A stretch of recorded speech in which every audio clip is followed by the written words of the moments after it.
I first worked at the Royal Court in 1985 doing the Young Writers Festival, which was, I think it was a yearly venture that the court ran. And I did 3 plays in the theatre upstairs. Simon Curtis directed them. There was one play that we did which involved climbing out of the window that was in the theatre upstairs, walking across a flat roof, down a fire escape, back in through the building, up through some dressing rooms, and then making an entrance as a French tart. That was one of them. And then another one was about these 4 kids who were all on holiday in Blackpool, that was sort of nuts, set on a beach. And shortly after doing the Young Writers Festival, there was a season of plays from the north, and one of the plays was Road by Jim Cartwright, and another of the plays was Shirley by Andrea Dunbar. And Simon was directing Road and Carol Heyman was directing Shirley. And the companies of Road and Shirley cross-cast, so that's sort of how it all started. One of the plays that I saw here was Serious Money that Carol Churchill wrote, which was quite extraordinary and full of the most amazing actors: Leslie Manville, Gary Oldman, Danny Webb, Mira Sayal, Alfred Molina. It was this huge sort of battle cry, I suppose, about what was, then on the go with the banks and money and the division that there was in society. And thinking back now to that play, I think probably still as relevant today as it was then. I remember just thinking that it was an extraordinary group of people who'd got together to make that night, and thinking how inspiring that energy and creativity was and how much I would love to be a part of it.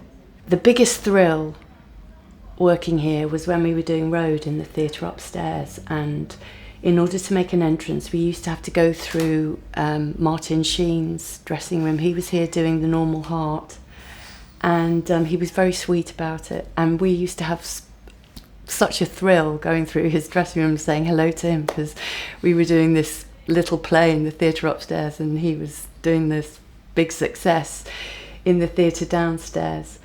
And the group of actors, the designer, the costume designer, the director on Road, we became such a team.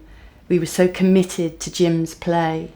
None of us had any idea about whether or not it was going to be received well, but at the end of the day, all of us felt that whatever anybody else thought of it, we were pushing the boundaries somehow of what your expectation was of a theatrical experience. And that was so exciting and so liberating.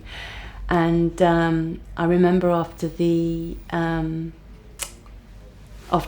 play had moved downstairs, because the theatre upstairs was like the sort of sister to the main event. But when the play moved into the main house, I remember standing out in Sloane Square and looking up.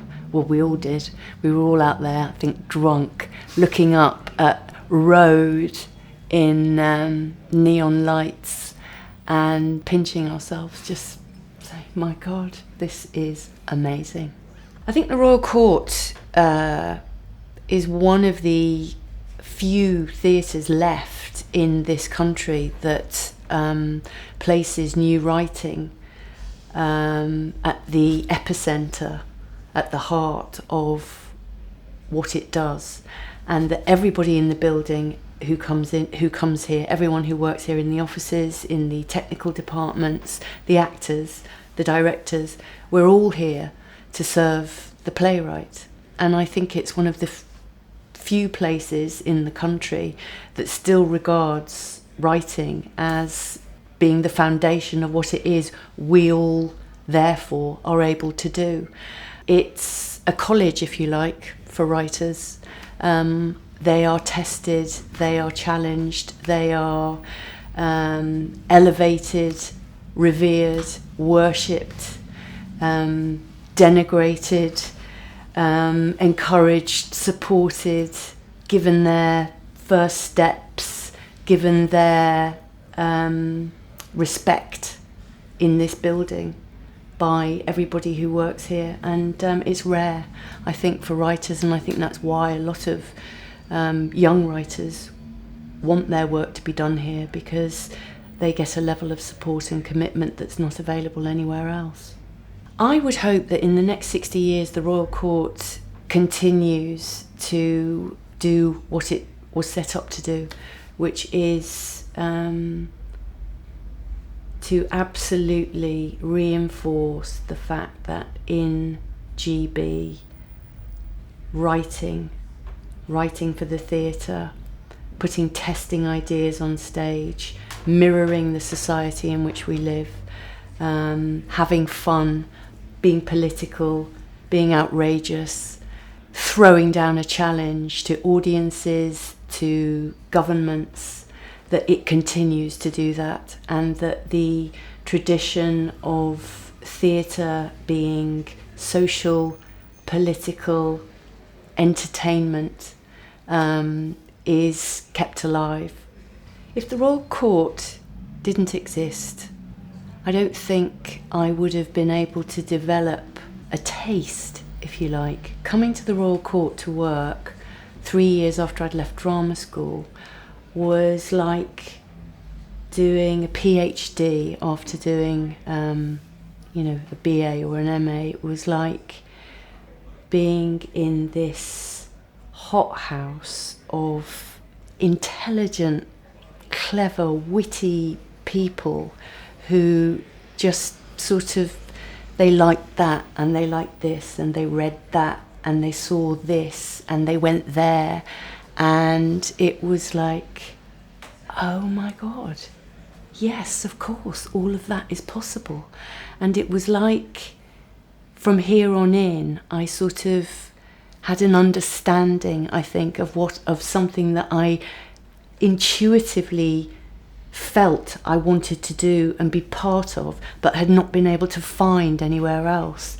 And what it did was, if you like, it gave me a map about where it was I wanted to go and who I wanted to work with and why I wanted to work that way. And I don't think I'd have had that if I hadn't worked here. And I think that working here with Max Stafford Clark and Simon Curtis and Jim Cartwright and Andrea Dunbar and Howard Brenton and Timberlake Vertenbaker and George Farquhar, Claire McIntyre.